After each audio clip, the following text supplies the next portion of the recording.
Hello everybody. So in this session we are going to explore another type of drama, namely the one act play.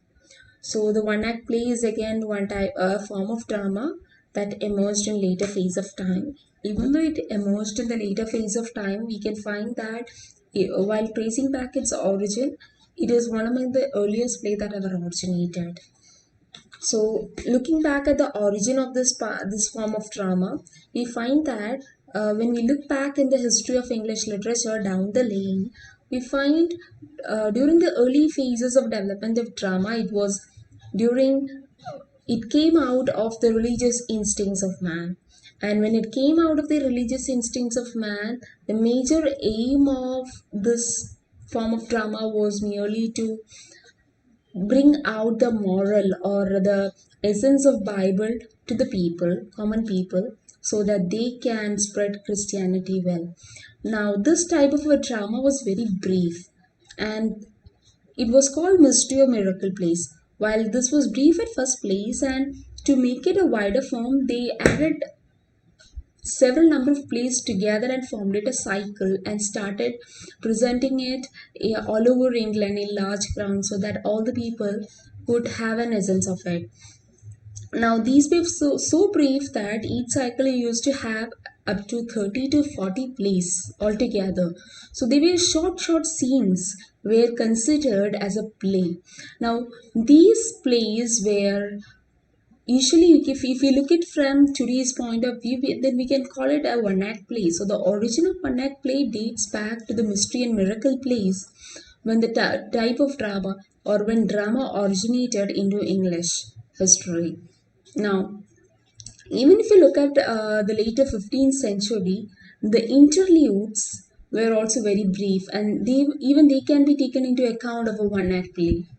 But later it all vanished and reappeared along with the farce in the 18th century.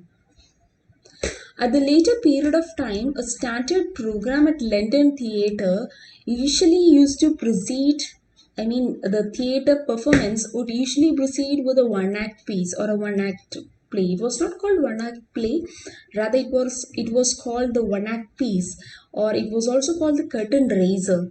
So before the play would start, they would have a curtain raiser that would range for one act. A one act play was displayed, but even that disappeared altogether in this century, earlier of this 10th century. It was during the 19th century that a curtain raiser was also performed. Now if you look at the technical side of a one act play, we find that it stands in relation to drama as a short story is to a novel. Now, a novel cannot be considered or taken into account with a short story. Novels are considered for private reading, and they are ranging from large number of pages. If you look at the books of Chetan Bhagat or any other Indian writer or any other novelist, whether it's Jayashree Mishra or Salman Rushdie, any of them, the novels would be having large number of pages, and they will be having every episode into much detailed manner. While if you look at a short story, especially of R.K. Narayan, everything won't be in that detail. It will be considering one single episode, and that episode will be having only incidents related to the main theme of the short story. While if you look at novel, it will be having many incidents and many places will be projected into it. So that's how it is related to a drama. Now, a drama will have many scenes, many acts, and all these acts can project major incidents.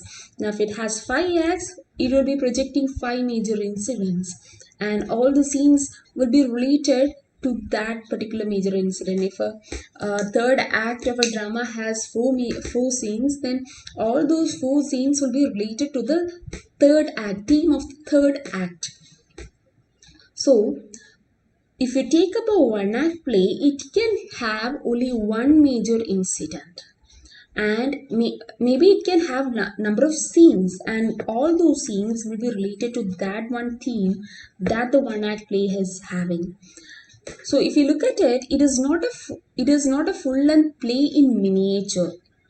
It's not that the writer has wrote a full length play and he has just combined it all together. No, the one act play writer has to be very much economical compared to drama. Even a dramatist should be economical in comparison to a novelist, because novelist can write anything in detail. It's not that doesn't happen with a dramatist. He have to be economical in presenting the characters and techniques and all that.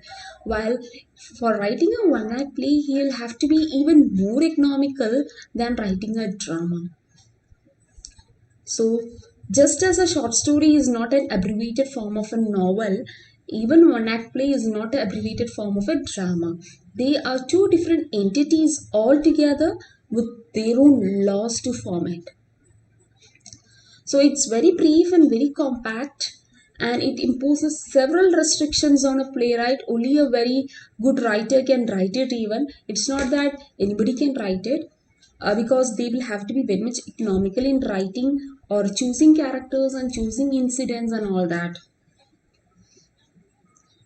So he must present the people and story in very few suggestive strokes. So it only a minimum of things can be projected, and within those minimum of things, the writer will have to bring out the people as well as the story towards the readers or towards the audience.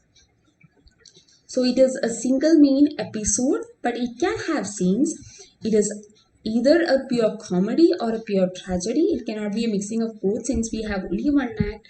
Even for tragicomedy, we had two main acts projecting, one for the comedy and one for the tragedy, and one dividing it, and one the one for beginning it and one for ending it. So that's how it came up. It had five major acts. While if you take up a one act play, then it can be either a pure comedy or a pure tragedy, because it can project only on a one major incident. So this is confined to a single place. Now this is what a one act play is all about. It is an artistic marvel, because the writer has to be very much economical in presenting the characters as well as the story, and all the components to it should be also in minimal stage. So that's it. Thank you.